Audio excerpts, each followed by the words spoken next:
Choosing where you go to college is one of the most important decisions you'll make in your academic career. It may be your life. No pressure, right? Well, before you make that big decision, there are some key questions to consider to ensure that you're making an informed decision. First, where do you see yourself after college? Do you have a career in mind? Do you have skills, talents, or interests that might help guide the career path you choose? Or maybe you don't have an exact plan yet, but you hope that a college degree will open more doors for you in the future. No matter your reason for attending college, having a goal to work back from will help you narrow down your options based on which schools can best prepare you for the future you envision. Once you've started your search, you'll need to examine how much college is going to cost and how you're going to pay for it. Where you go will determine how much you have to pay, and staying in state can be a cost-effective strategy. For example, SUNY schools can cost around $26,000 a year, while the average cost of a four-year private school is $50,000.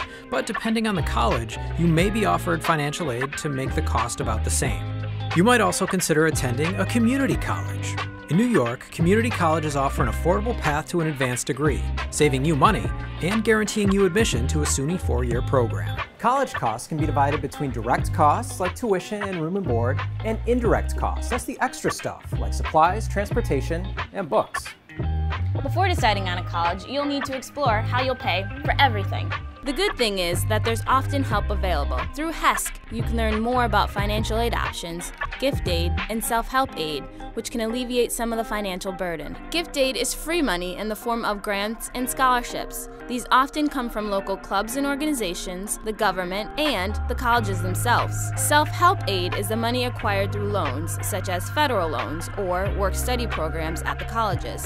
You should focus on the free money first. Grants and scholarships, which are typically awarded based on need or merit, are free money because you don't have to pay them back.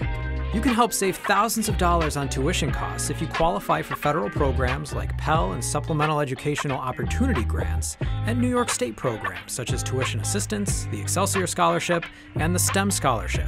So make sure you apply. You can learn more about New York State programs at hesc.ny.gov. At each school you apply to, be sure to research all financial aid and scholarship opportunities available. Remember, this is free money, so it's critical to explore these options first. Your next step should be to research any work-study opportunities. Work-study programs are on-campus jobs available to students, sometimes related to your course of study. The funds are not subtracted from your college bill. You'll receive a paycheck just like any other job. The last financial avenue you'll want to consider is loans. Loans must be paid back with interest, so you'll be paying back more than you take out. If you do decide to borrow, start with federal loans, which cost less than private loans. Take only as much money as you need to pay for your college expenses. A lot of students make the mistake of taking out more than they need, thinking it's free money, but it's not. Now that you know the basics about financial aid, get going on your research, and most importantly, make sure you file your financial aid applications. These should include the free application for Federal Student Aid, or FAFSA, available in October of your senior year, as well as TAP and other applications for New York State aid. That was a lot of information in a short amount of time. So if you have any questions about grants, scholarships, or loans, visit hesc.ny.gov.